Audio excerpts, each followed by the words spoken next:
Hello everyone. तर आज आपण बनवणार आहोत डाळीचे लाडू एकदम पारंपरिक पद्धतीने. चला तर मग बनवूया. इथे मी 1 किलो बेसनची डाळ दळून घेतली आहे.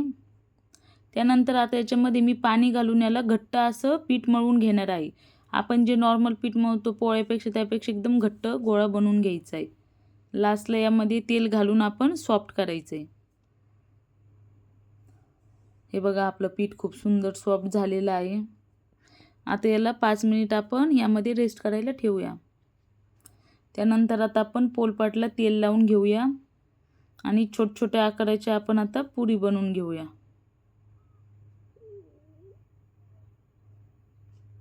हे बघा एवढ्या साईजच्या आपल्याला पुरी बनवून घ्यायची. पुरी जास्त जाड पण नाही बनवायची आणि एकदम पतली पण नाही, मीडियम साईजच्या बनवायच्या. आता इथं मी तळण्यासाठी साजूक तूप घेतलं आहे. तुम्ही तेल पण यूज करू शकता. हे बघा लो फ्लेमवरती आता आपण पुऱ्या छान खरपूस भाजून तळून घेऊया.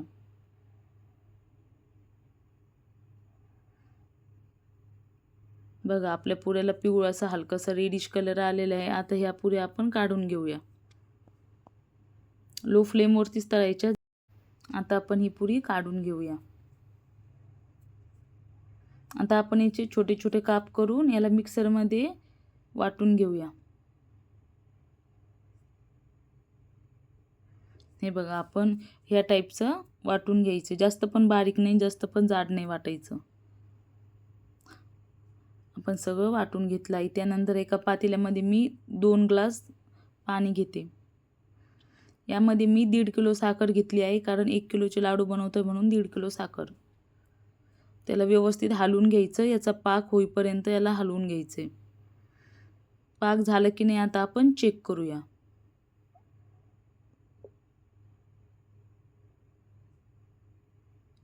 एका प्लेटमध्ये थोडंसं पाक घ्यायचं आहे आणि नॉर्मल त्यावरती हलकंसं पाणी टाकायचं. तर बघायचं आपल्याला पाक झालं का नाही. आपण ह्या टाईपचं चेक करणार आहोत. बघा खूप सुंदर आपला पाक झालेला आहे. आता आपण हे सर्व वाटलेलं मिश्रण यामध्ये टाकायचं आहे आणि याला व्यवस्थित हलवून घ्यायचे. बघा खूप सुंदर कलर आलेला आहे. बघा खूप छान आपलं मिश्रण झालेलं आहे. याला घट्ट होईपर्यंत आपल्याला हलवून घ्यायचे कमी गॅसवरती. आता यामध्ये आपण थोडंसं विलायची पावडर घालूया.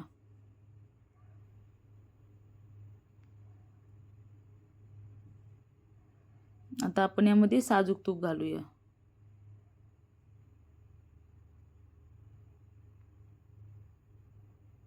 आणि याला व्यवस्थित आपण हलवून घेऊया. हे बघा खूप सुंदर आपलं मिश्रण झालेलं आहे. खूप सॉफ्ट झालेलं आहे.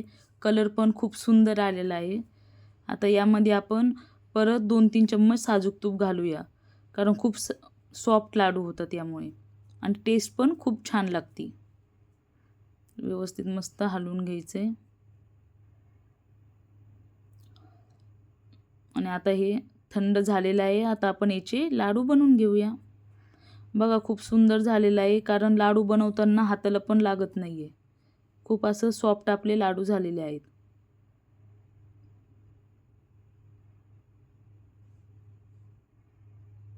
हे बघा खूप सुंदर झालेलं आहे.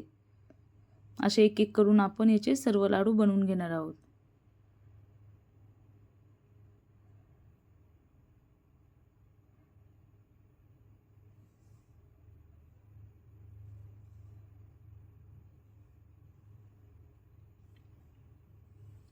तुम्हालाही लाडू आवडते का? तर ही रेसिपी नक्की ट्राय करा.